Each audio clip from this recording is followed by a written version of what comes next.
Whether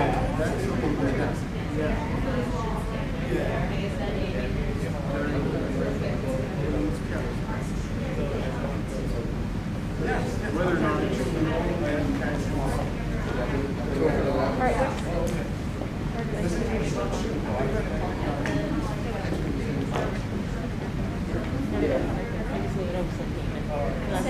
Yeah? Is that good? Okay, all right.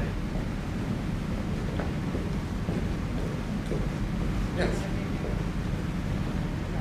You've seen the podium? Get started. You see that? You don't have to stream yet, we're gonna get started. Okay. Say what, ma'am? You don't have to stream yet, but I'm gonna just like get Okay, it started. we're rolling? Not yet. When they come in, you can start rolling. All right. Okay, good, thank you, Mike. So not rolling yet? So, okay, everyone, we're about to get started. I just want to first of all thank you for coming today, and I appreciate your time. Just a few quick points. One, we're going to allow a question and a follow-up. Just ask, raise your hand if you want to ask a question, and the public affairs officer here will call on you. Please direct your question to the person that you want to answer it, so that they are able to respond. And then after the fact, if you have any additional questions, or you need any additional information or where to find imagery, just see myself or Lieutenant Commander Kreuzberger, and we'll be happy to assist you. Okay, we're about to get started here shortly.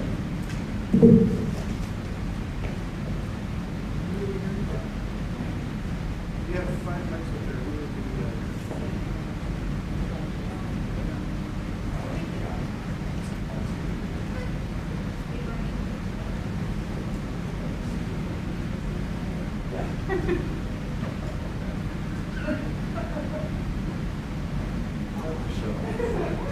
I love the follow-up. Yeah.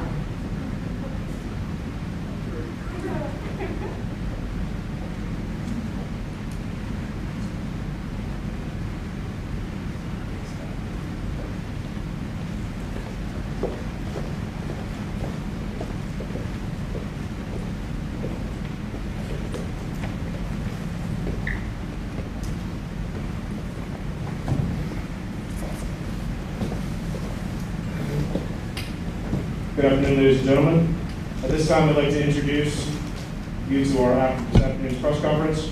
With us today, we have Commander, Expeditionary Striker 3, Sobeck, Commanding Officer, Naval Base San Diego, Captain Mark East Fedomi, Federal Fire Chief, Mary Anderson, Captain Timothy Borelli, Coast Guard Sector San Diego, and Mr. Jason Golomsky Jones, Navy Region Southwest Fleet Environmental Director.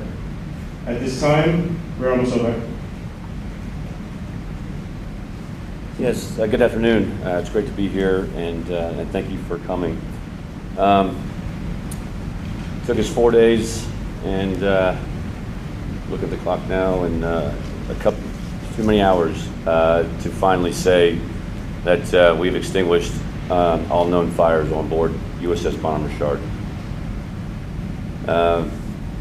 Amazing over the last 24 hours of what has transpired as far as getting to a point of degree temperatures as high as 1,200 degrees, coming down to as low as 125 degrees as we went through the ship. The bottom line is every sailor is a firefighter, and that we certainly have proved that. Hundreds of sailors from more than 20 San Diego-based warships came together in this time of crisis. We had sailors supporting in the air, in the ship, and on the pier. The ship's commanding officer, executive officer, command master chief, and all command leadership remain on station and are following up support and firefighting efforts. For sailors, the bottom line is their ship is their home. It's a workplace, it's an eating place, and when we go to sea, it's the most lethal thing on the earth. We saw that this week in San Diego Harbor as they were in combat. Now I want to tell you a few brave sailor stories, if I can, that just kind of highlight the resiliency, and the incredible fortitude of a United States Navy sailor. DC-2 Jeffrey Garvin from Belmont, Michigan. He served in the Navy for 4 years. He was a first responder as the fire marshal when the first report of black smoke was announced. He went rushing to the fire. Since then, he's been on every site and every day, to include 2 explosions. First explosion, he had to go to the hospital, get treated, concussion protocols, was fit for duty, went back, and when the secondary explosion happened, the same thing basically happened. Again, went through concussion protocols, came back. We did not allow him to go back in for a 3rd time, since he seemed to be a guy that went, and we didn't want any more explosions on the ship. But he's been supporting firefighting efforts since day one. That's the United States Navy sailor. Lieutenant J.G. Bernardo Tinoco from Dallas, Texas, has served in the Navy for 16 years. He led multiple teams on board Bonhomme Richard on recon missions to set safe and stable routes for our firefighting teams to safely navigate through the ship. Additionally, he led a team to extract a sailor in need of medical attention and safely remove him from the ship and render medical attention. These are just a few of the stories. As I was walking in and out of the pier every single day, almost every single hour over the last 4 days, I've witnessed your sons and daughters rushing to the flames, putting the flames out, and securing their ship. We didn't do it alone. It's a team effort. And certainly to the left and right are examples of those teammates. But it's a community effort. So I want to thank everyone in the San Diego region for all your support, your thoughts, your prayers. As we move into the next phase for this warship, I want you to know that we are a proud Navy family, both in uniform and out. And so on behalf of all of the sailors, the captain, and the crew of USS Bonhomme Richard, we want to thank you for your support, and I'll be happy to take your questions. My question is about, there's been some photos posted online of the damage inside the ship and to the top of the island. Can you describe what we're seeing in those photos? And can you talk a little bit about the survivability of the ship after sustaining that type of damage? Yeah, the survivability of the ship is there. I mean, it's survivable. It's proven it's survivable. It's in stable condition all the way through. The superstructure that you see that's bent at a roughly 45-degree angle. It's aluminum. It's a softer metal, and so you saw the remnants of what high heat does to aluminum. The deck underneath is secure, and so there are no issues. Obviously, now that things are starting to cool off, we can go and actually assess what is, and what the real issues are. Obviously, you can see sort of mangled metal, aluminum, and so we'll assess that. As far as the remainder of the ship, again, the flames are out, but the heat is still there. So we're going space by space as I speak to every compartment, checking for hot spots, and then putting those hot spots, cooling them either by ventilation or by water, and just kind of marching through every single space, every single deck, to make sure that, again, we can then say officially the fire is out. And that's just protocol for firefighting.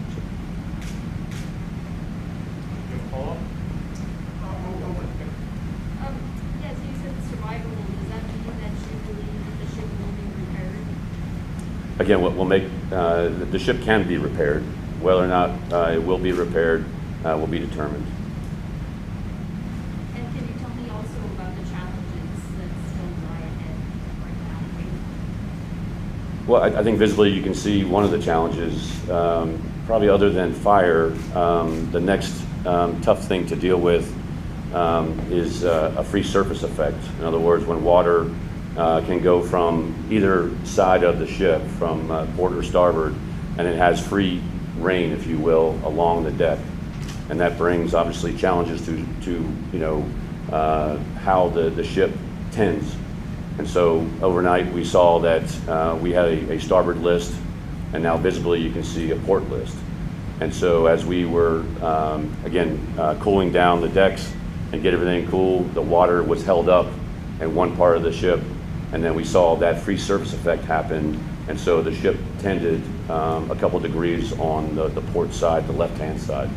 So the good thing about that is we knew we had free surface effect, and now we can control it by dewatering, and that's what we're in the progress of doing right now. So the ship is stable the way she's sitting.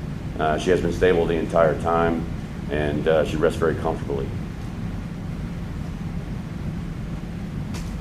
So I asked the Navy about the number of fires they've had over the last decade, and from what I was told, of the last 9 fires over the last 10 years, 7 of those fires have been aboard ships that were docked.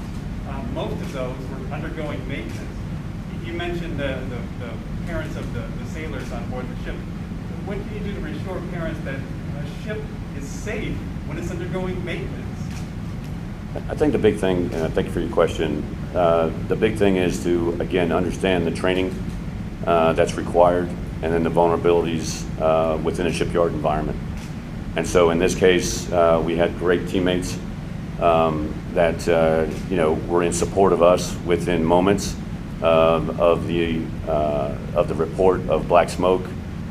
In this case, the fire got out of control, and then an explosion happened, and so they had to react to that. As far as dealing with shipyard environments, it really comes back to the tried and true training that we do. And so again, of the countless thousands of maintenance availabilities that we do, I would say over the last 10 years, you're going to have areas where errors exist.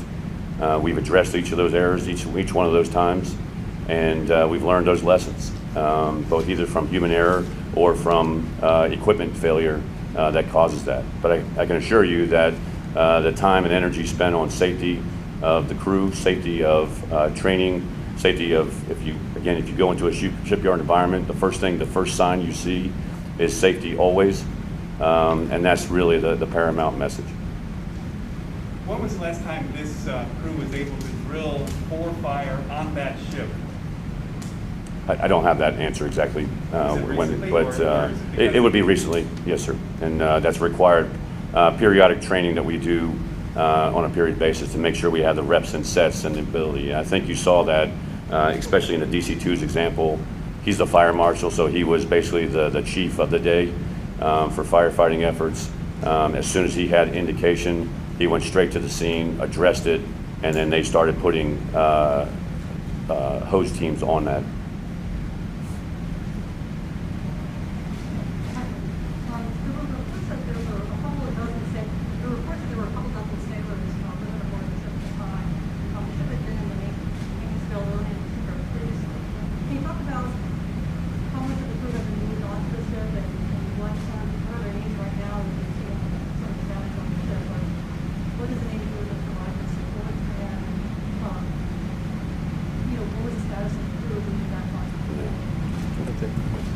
Hi, thank you for the question. Captain Mark Fedomi, the commanding officer of Naval Base San Diego. There's about 85 crew members that were living aboard.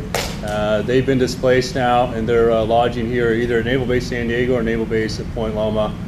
We've also got wonderful community partner support for any needs, whether it's clothing or basic necessities, but they're on one of our bases right now being taken care of.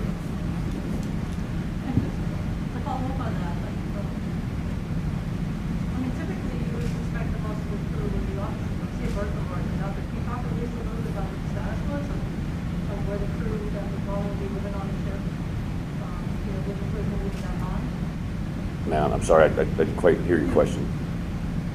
For maintenance, a lot of crew would have been pulled out when it was in dry dock, and at some point they started moving back in. Were there normal procedures in terms of how many would be coming in based on the maintenance and what that's still ongoing on the ship? If I understand your question correctly, is how many, what are we doing with the displaced sailors? In terms of how many would have been on the ship, if there was still sailors moving back in? Yeah, the ship was in transition. Where she was in the shipyard availability, they were just getting ready to move back on and establish more of a footprint on the ship. It had over 160 crew members on board at the time. And so they were sort of in a transition point at that place where they were, moving stores on and moving their personal stuff. And so again, that's all being kind of held, accountable, right, or accounted for right now as far as what's missing and going through all that. Carol, as we were talking about, the Bonhomme Richard was close to a long refit to help it make it capable of deploying with F-35 Bravos. Can you talk a little bit about the mission of our amphibious forces and how this changes our maintenance cycle and the deployment cycles for the other amphibs that are, I assume, are going to have to pick up the slack from the Bonhomme Richard being out of commission for the foreseeable future? How does this affect that modernization of deploying the F-35s and Marine Expeditionary Forces? I would say that there's no doubt there's an impact, but the way that the optimized kind of development of our readiness of our forces is such that we can fill those gaps, and we have the necessary means to do that through our other ships. As far as what the amphibious force does and what Bonhomme Richard has done as the United States warship, again, it's about full naval integration, and again, it's that land, sea, United States Navy, United States Marine Corps integration is what's critical for our current fight and our future fights. And so, again, not having Bonhomme Richard back at sea as early as we wanted to. Well, we have USS Tripoli, who was just commissioned yesterday. Will be coming soon to San Diego, and will fill in very nicely. Yeah, I wanted to ask about what we do know about the damage. I know you said over the days that we have fallen mass, floating mass, and superstructures been damaged. Can you tell us exactly what you do know at this point with the damage? Well, we do know that fire has gone throughout the ship, and so obviously, as you saw from bow to stern, there was fire.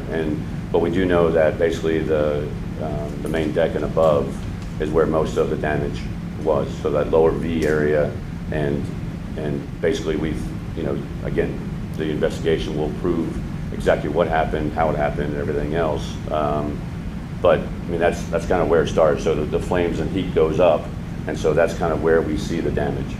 And so again, all that assessment is beginning to take place now that we can actually get into spaces and have temperature and take a look at those things. But that's a long process, each and every space, to ensure that one, just taking apart lagging or parts of the bulkhead that you need to just make sure there's no embers or no heat behind it that could maybe spark. That whole process has to take place on every inch of that ship. And I know, you had said about that it still has to be decided whether to be repaired, but can you talk a bit about how important it is for the Navy to be able to do what it can to save a big deck ship like this, the significance of it? Well, every ship is exactly what we want it to be. I mean, that's why it's commissioned. And to answer your question, again, saving this ship is exactly what those sailors needed to do, and that's what exactly they did. Now that the fire looks like it's out, can you say anything more about what was in that smoke that people were experiencing all over the area? How would a fire on board this vessel be different from, let's say, a big apartment fire that might have burned for a couple of days, or a commercial building? What was in the smoke? I can kind of turn it over to our environmental.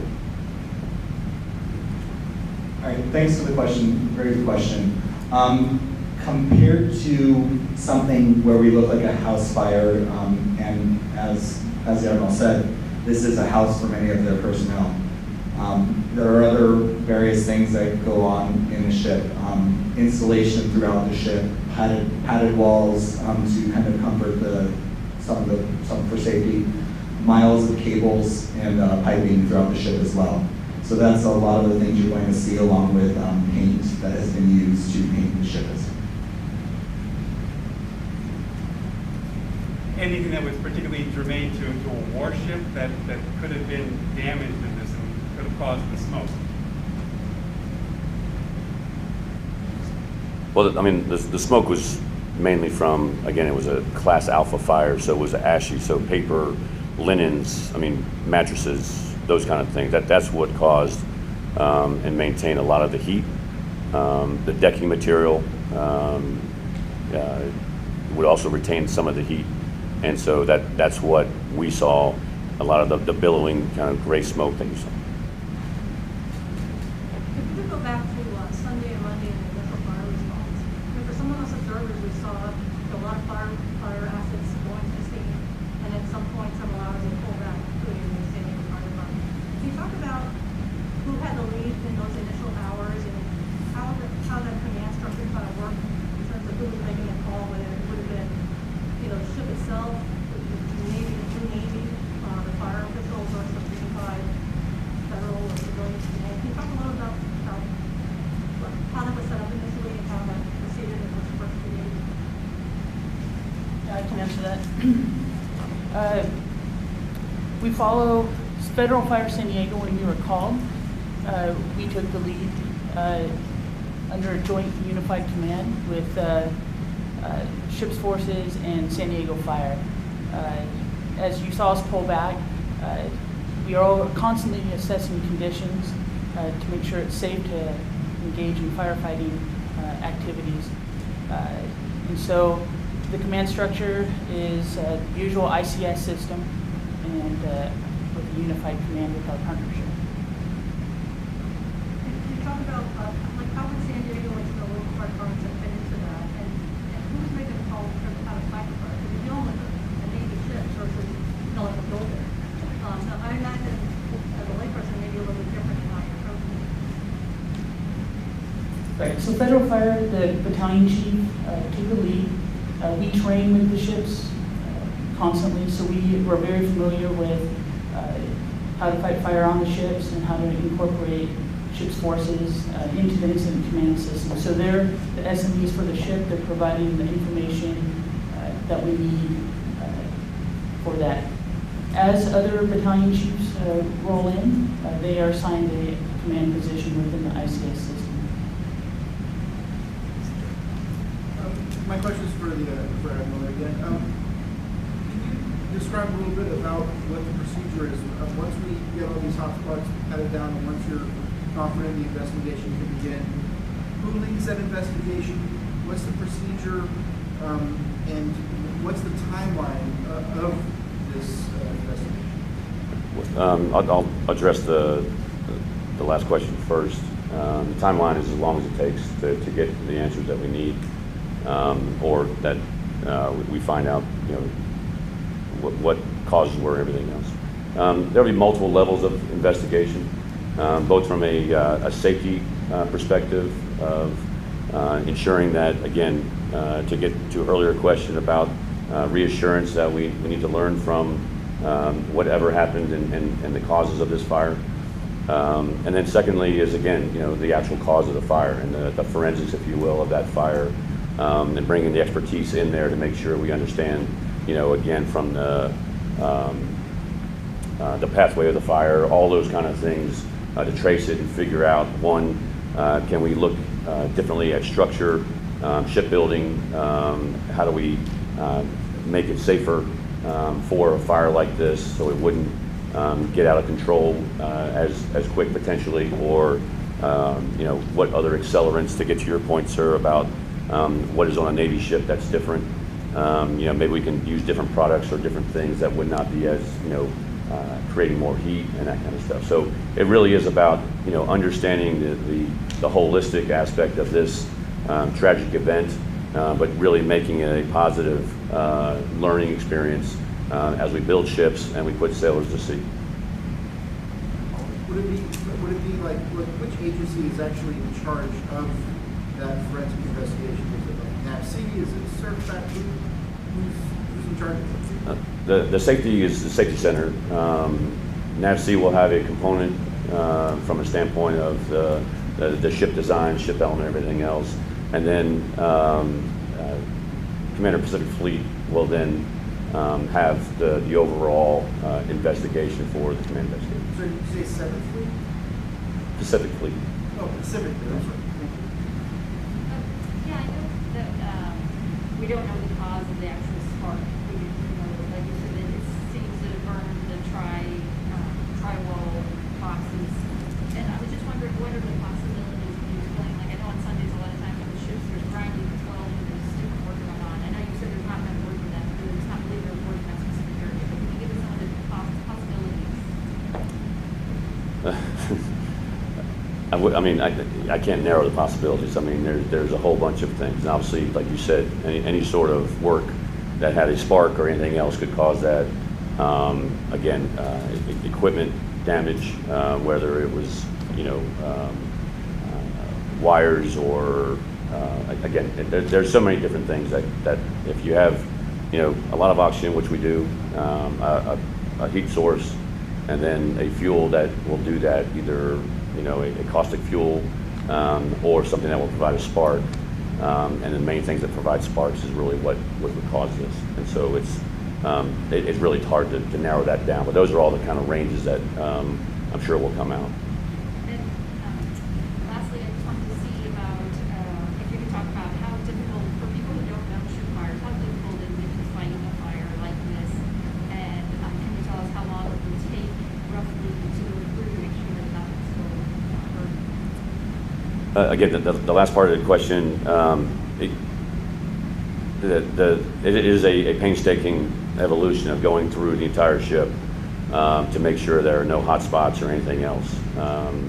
Again, the ship is, in this size of a ship, absolutely huge. Plus, it is with debris and everything else in the way, you've got to be able to really take your time and safely go through it and go from there. But it's I'm sorry, first part of your question. Oh, the first part is why is it so difficult? Can you explain how difficult it is to fight fires on ship? It's right. One is the pathways for fire because of ventilation, especially the openness on this ship where it's a large ship and it's built for carrying Marine Corps equipment and Navy equipment, trucks and different armored vehicles. So there's a lot of room, a lot of space for oxygen to live. Plus, you're surrounded or underneath. We have fuel tanks. We have to pump fuel. We have to fuel those trucks. So we have to have the access to the capability. So you're surrounded by that. Plus, when we go to sea and we go on deployment, obviously we have armament and we have weapons that explode when we choose to have them explode. And so all of that kind of combined, plus the confines of putting 1,000, almost 1,100 people on board in that space. So it's close quarters, compartmentalized for watertight integrity, and it's a hard, to navigate and walk straight without picking your feet up everywhere you go because you want to have watertight integrity. So all of those elements, create, the safety side of it for watertight integrity and survivability is also a detriment to how we can navigate through easily in open spaces. So it's just a very, very tough environment. And then you add a fire. And so think about a fire that would spark at 500 degrees or so, elevate to a temperature of 1,000 degrees. One, if you could even open a door because of the pressure now, because of it's taking all that oxygen out. So basically it just locks that door. It's a steel door, and just being able to open that, you won't be able to do that. So you have to cut through in some cases. As soon as you cut through, you now create oxygen, which is now a pathway for that fire to go the wrong way. And that's the backdraft type of environment. In addition to that, if you can open that hatch and you want to apply agent to it, a solid stream instantly turns to steam at that heat. It's a superheated heat. And so there's zero ability to really combat that fire at that high temperature with water. And so it's a constant, find vulnerabilities in the fire, go attack it, and secure it. And again, the professionals watching this week of the number of firefighters coming and going over, hundreds and hundreds, in and out, 15 minutes at a time, deck by deck, inch by inch of that ship to make sure she was safe.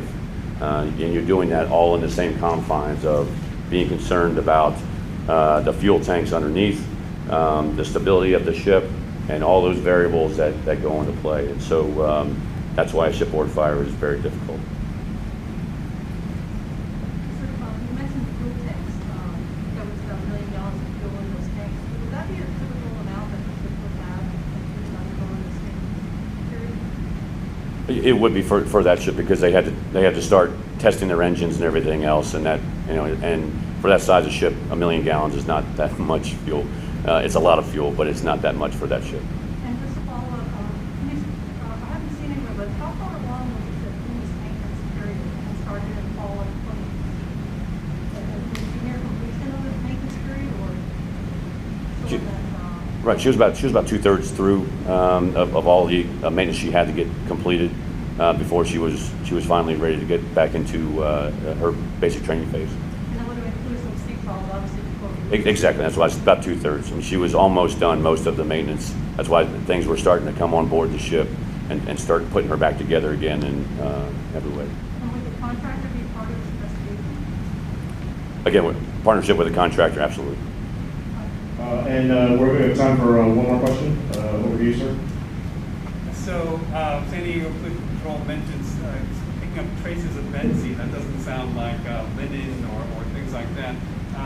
Were there vehicles in the hold that might have had fuel in them that might have added to the fire? Is there anything in there other than just the normal things that you would imagine on a ship that was not in? I mean, there were obviously shipyard worker equipment, so the JLGs, you know, like extenders and that kind of stuff, were in and around the ship. But to address anything else, I'm not sure. The only other thing that, along with all the equipment on board, is sometimes some of the paints that are used will have benzene in them as well. So that would be one of the other byproducts for burning. And can you just explain kind of how we monitor? Sure, I'll be glad to explain monitoring and what we do and our partnerships for monitoring. The Navy is constantly working with our partners at the Air Pollution Control District and Cal EPA and US EPA. And we have worked as well with our team on board. Our team on board is setting up doing half-hour monitoring for safety of our personnel that are currently fighting the fire on the pier side, looking at things like carbon monoxide, hydrogen sulfide, and oxygen levels. However, as you've seen on the APCD's website, they are the ones really documenting the community health concerns that are from the air sampling. Ladies and gentlemen, thank you so much for your questions, and have a great day.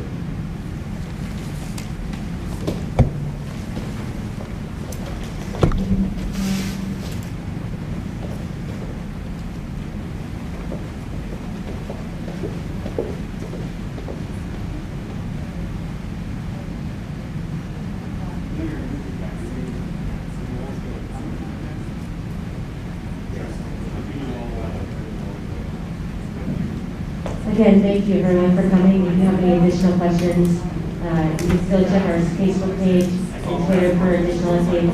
Also, you'll find all of our imagery there as well. And you're welcome to contact us at our Media Operations Center update email address. Thanks again for coming. Spellings on all the names. Spellings on all the names.